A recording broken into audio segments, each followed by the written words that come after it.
A to Z Haryana देखने वाले सारे दर्शकों ने सोनू दलाल की Ram Ram. Jind Narwana national highway road पे फिलहाल खड़े हैं, यानी खटखट टोल प्लाजा पे। और पिछले 5-4 दिन तक एक टारगेट चल रहा था 25 तारीख का, ओम प्रकाश धनखड़ कंवरपाल गुर्जर का जो प्रोग्राम होना था वो प्रोग्राम कैंसिल हो गया। हालांकि जो प्रोग्राम करवा रहे थे उनका कहना ये है कि भाई कोविड के कारण हमने प्रोग्राम कैंसिल कराया, लेकिन और अभी कई ढाल के सवाल उठे हैं। पहला सवाल ये उठा भाई 24 की रायत ना उन्हें कोरोना क्यों दिखा, कोरोना तो घने दिन तो दूसरी लहर चल रही है। दूसरी चीज़ उन्हें एक आह्वान और किया कि हमने प्रोग्राम पोस्टपोन कर दिया, और अब की बार जो प्रोग्राम होगा अंबेडकर जयंती, हालांकि 14 तारीख ने अंबेडकर जयंती थी वो मना ली, लेकिन उसके बावजूद वो अपनी मनमर्जी की डेट पर मना रहे, वो अलग बात है। कहने का मतलब मेरा ये है, प्रमाण की जरूरत नहीं है। कैमला में मुख्यमंत्री का जहाज नहीं उतरा था और उस दिन के बाद आज तक कोई प्रोग्राम नहीं हुए हैं। विकास शिष्य हैं, क्रांतिकारी किसान है जो शुरू वाले दिन तक टिकरी बॉर्डर पर लगातार अपनी सेवा कर रहे हैं और बड़ा बेबाक तरीके से बोलन भी लग रहे हैं। तो भाई साहब सबसे पहले राम राम। भाई राम राम आपको भी। तो कल का जो प्रोग्राम कैंसिल हुआ है आपके मानो उसने? देखिए हमने कल ही बता दिया था और हमने एक घोषणा कर रखी थी कि क्योंकि ओम प्रकाश धनखड़ के साथ किसान परिवार का पुराना हिसाब किताब बाकी है, क्योंकि 2014 से पहले सबसे पहले कपड़े उतार की वो हरियाणा नहीं पूरे देश के अंदर घूमया था कि मैं सत्ता में जब आऊँगा तो स्वामीनाथन आयोग की रिपोर्ट लागू करूँगा। और हमारे धरने पर उचाने का अंदर लिखित में हमें दे के गया था 2014 में कि हम ही जब सरकार में आवांगे तो स्वामीनाथन आयोग की रिपोर्ट लागू कराएंगे। वो सत्ता में आया भी और कृषि मंत्री के पद के ऊपर रहा, उसके बावजूद भी उसने किसानों के लिए एक चीज़ भी ऐसी नहीं करी जो अपने जीवन में गिना सके। कि इसलिए किसानों के साथ उसने बहुत बड़ा धोखा कर रखा है। इसलिए पूरे देश के पूरे हरियाणा के किसान जो है तैयारी कर रखी थी कि जो पुराना हिसाब किताब जो हमारा बाकी है अगर वो आज आ जाते तो उसके साथ हिसाब किताब हमारा बराबर होना था, लेकिन वो आए नहीं। ये कहस कहाँ वो बाबू बेटा एक चुटकला कहा अगर बोला राजनीति के हो बोला कोई जे ऊपर तो मैं पकड़ लूँगा, कूद गया टांग बा टूट गई बोला बाबू यू के बोला अपना बाप पे, यानी वो काम कर दिया। कया जरूर था धनखड़ ने लेकिन काम नहीं कराया, विश्वास ना करियो। बिल्कुल बिल्कुल दोबारा से फिर झूठा लकड़ गया। पहले वादे झूठे करे थे, काय लाला जो वादा था वो भी झूठा लकड़ गया। और ये साथी कह रहे कि अम्बेडकर जयंती बनाने लग रहे हैं। अम्बेडकर जयंती की तो बीजेपी ने अम्बेडकर के पुतले फूके हैं, संविधान को जलाया है। संविधान के विरोध इनके जो नेता हैं कितनी बार इनकी बात आती है कि संविधान को तोड़ेंगे, संविधान को बदलेंगे। ये अम्बेडकर का मांगे के हैं कि ये संविधान का मांगे कि ये देश का मांगे। इनका मकसद केवल इतना था कि ये अगर संख्या थोड़ी हो जाए तो टकराव करवा दो, लाठीचार्ज करवा दो, मुकदमेबाजी करवा दे। लेकिन इनको कल CID के माध्यम से पता चल गया था भाई केवल खटखट टोल नहीं पूरे हरियाणा तक किसान आएंगे और पूरी मजबूती के साथ आएंगे। और हमने खुले मन से ये कह दी थी कि हम केवल विरोध, शांतिपूर्ण विरोध नहीं करेंगे भाई इसका। इनका हमारे साथ दो पुराना जो हिसाब किताब बाकी है और वो हिसाब होगा, बिल्कुल भी पैर नहीं रखने देंगे। विरोध का मतलब ये नहीं हमने काले झंडे दिखाई दिए चले आ गया प्रोग्राम करके ना। अगर वो आता तो हम ही वहाँ जहाँ प्रोग्राम हो रहा है वहाँ पहुँचते। और इसलिए सरकार को भी पता चल गया था, धनखड़ साहब को भी पता चल गया था। और उसके जो चेले चपटे हैं जो ये कह रहे हैं कि हम प्रोग्राम करेंगे दोबारा से करेंगे, मुख्यमंत्री को भी बुलाएंगे। मुख्यमंत्री यहाँ तो उसका कोई क्षेत्र नहीं, वहाँ जहाँ उसका क्षेत्र है कैमला के अंदर वही नहीं उतर पाया तो आड़े कौन उतरने देता।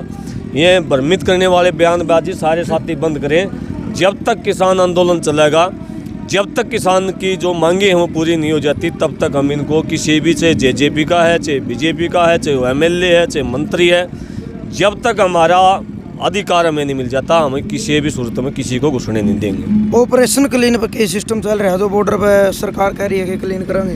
देखिए सरकार का वैसे तो गृह मंत्री का बयान भी आ लिया। किसी अखबार ने, मैं कहूँगा कि एक भ्रमित करने वाला अखबार है, उसने एक खबर छाप दी। उस खबर के द्वारा ये कहा गया कि ऑपरेशन क्लीन करने वाली है। मैं ये साफ साफ बता दूं आपने कि एक छड़ी ये किसान को नहीं लगा सकते, एक छड़ी।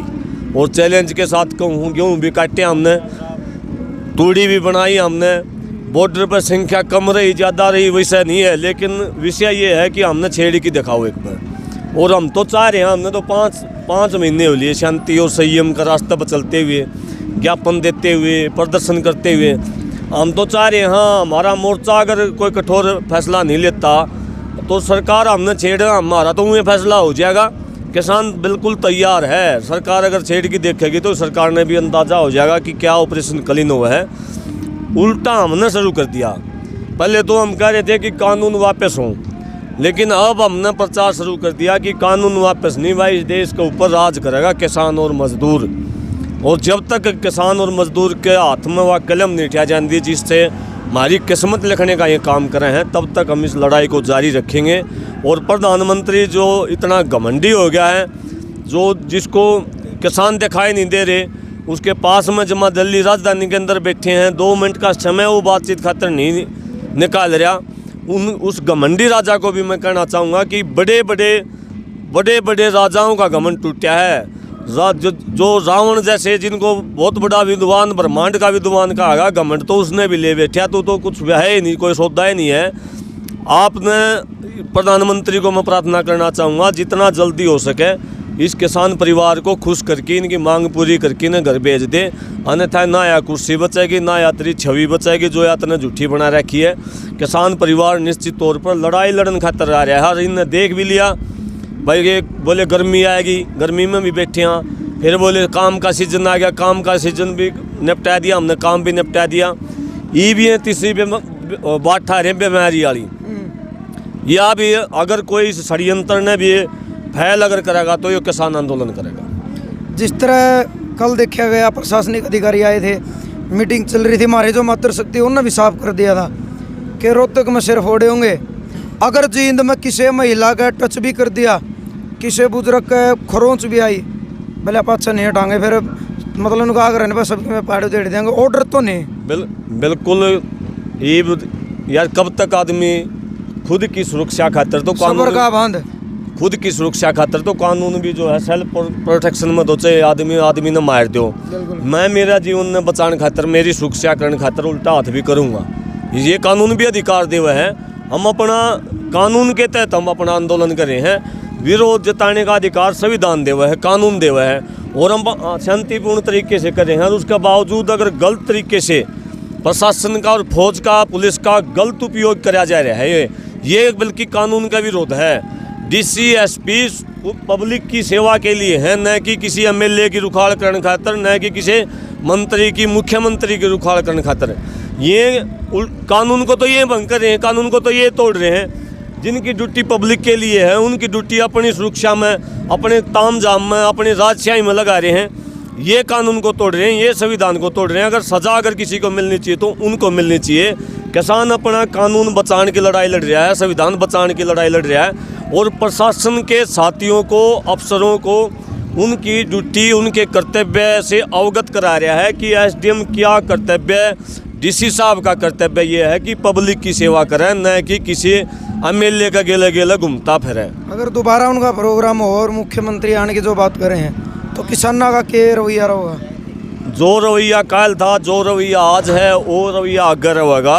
जींद की धरती पर मुख्यमंत्री, उप मुख्यमंत्री ने भी आके देख लिया, मुख्यमंत्री भी आके देख लेगा, चाहे ओम प्रकाश धनखड़ है, चाहे अमित शाह है, चाहे मोदी है, किसी भी बीजेपी जेजेपी का नेता को हम जो है पैर भी नहीं रखने दें। प्रोग्राम तो दूर की बात है, जींद में तो हम पैर भी नहीं धरने देंगे।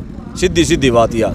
महाभारत का जिक्र आपने कल किया था, बिल्कुल इतिहास गवाह है इस बात का। तो जो है, जो भी घमंडी राजा होया है, चाहे वो दुर्योधन है, चाहे रावण है, और राम जो मर्यादा पुरुष रहे, जो बहुत संयमित रहे, जो चरित्रवान रहे दुनिया के अंदर, जिसका इतिहास पढ़ा जा है, उसको भी अपना संयम तोड़ना पड़ा, और उस रावण की लंका को, अहंकारी लंका को जलाना पड़ा था।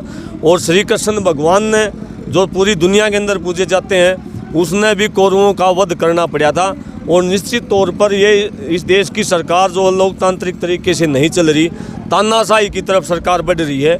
इसलिए हमारा देश हमारा है और हमारी नैतिक जिम्मेदारी बनती है। हमारा जन्म धर्मस्थली कुरुक्षेत्र के अंदर, जींद के अंदर हुआ है, तो हम धर्म के पक्ष में लड़ाई लड़ेंगे, न्याय के लिए लड़ेंगे। और इस न्याय की लड़ाई में चाहे हमारा जीवन जावे, चाहे हमारा कितना नुकसान हुआ, उल्टे नहीं हटा। चलो बहुत बहुत धन्यवाद। बहुत बहुत धन्यवाद भाई। तो भाई विकास भाई तो बात करी आपने, सवाल तो देखो और भी बहुत सारे। उनका कहना है भाई कोविड का कारण हमने प्रोग्राम कैंसिल कर दिया। अगर लग रहा है कोरोना की दूसरी लहर चल रही है और देश में एक भाई नु आग्रह नहीं, हाहाकार मच रही है, देश में ऑक्सीजन की कमी रह रही है, बेड नहीं मिल रहे, रोड पर मरीज आ रहे हैं, चिंता का विषय तो है। इतनी बड़ी